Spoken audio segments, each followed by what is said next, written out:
வணக்கம். நாஞ்சில் குறுந்தரை வழியாக உங்களை சந்திப்பதில் மகிழ்ச்சி. சங்க இலக்கியத்தில் இறைச்சி பொருள், அதாவது உள்ளுரை என்பது எவ்வளவு ஆழமானது என்பதற்கு குறுந்தொகையின் இந்த 111வது பாடல் ஒரு மிகச்சிறந்த சான்று.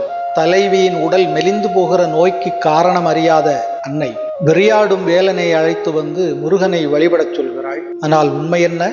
மென்தோள் நெகிழ்த்த செல்லல் வேலன் வென்றி நெடுவேள் என்னும் அன்னையும் அதுவென உணரும் ஆயிடை கூழை இரும்பிடி கை கரந்தன்ன கேளிருந்துருகல் கெழுமலை நாடன் வல்லே வருக தோழி நம் இல்லோர் பெருநகை காணிய சிறிதே என்னும் தீன்மிதி நாகனார் எழுதிய இந்த குறுந்தொகை பாடல் மறைபொருளை கொண்டிருக்கிறது.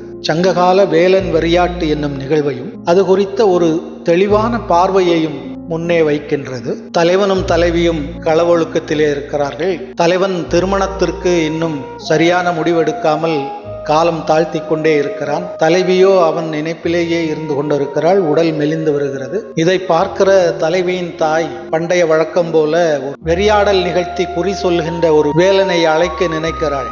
அது பண்டைய வழக்கம் மட்டுமல்ல, ஒரு 20-25 ஆண்டுகளுக்கு முன்பு வரை தமிழகத்தின் பல கிராமங்களிலே இருந்தது. இன்றும் கூட இருக்கக்கூடும். அப்படி அழைக்கிறாள். அதை தோழி பார்த்துவிட்டு தலைவியிடம் சொல்லுவதாக இந்த பாடல் அமைந்திருக்கிறது.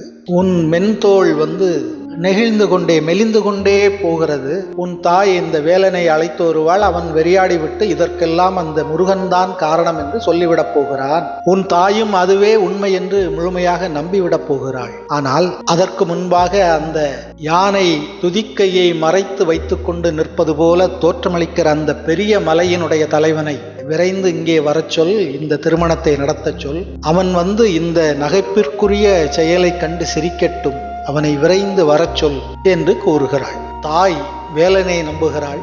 ஆனால் தோழியோ தலைவன் விரைந்து மனம் முடித்தால் மட்டுமே இந்த நோய் தீரும் என்கிறாள். சங்ககால வாழ்வியலில் வேலன் வெறியாடல் என்பது ஒரு முக்கியமான சடங்காக இருந்திருக்கிறது. இந்த பாடல் அதை எப்படி அணுகுகிறது என்பதுதான் இந்த பாடலின் மிகச்சிறப்பு வியப்பும் கூட.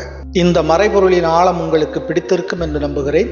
உங்கள் கருத்துக்களை பகிருங்கள். மீண்டும் ஒரு அழகான சங்க பாடலோடு சந்திக்கிறேன். நன்றி.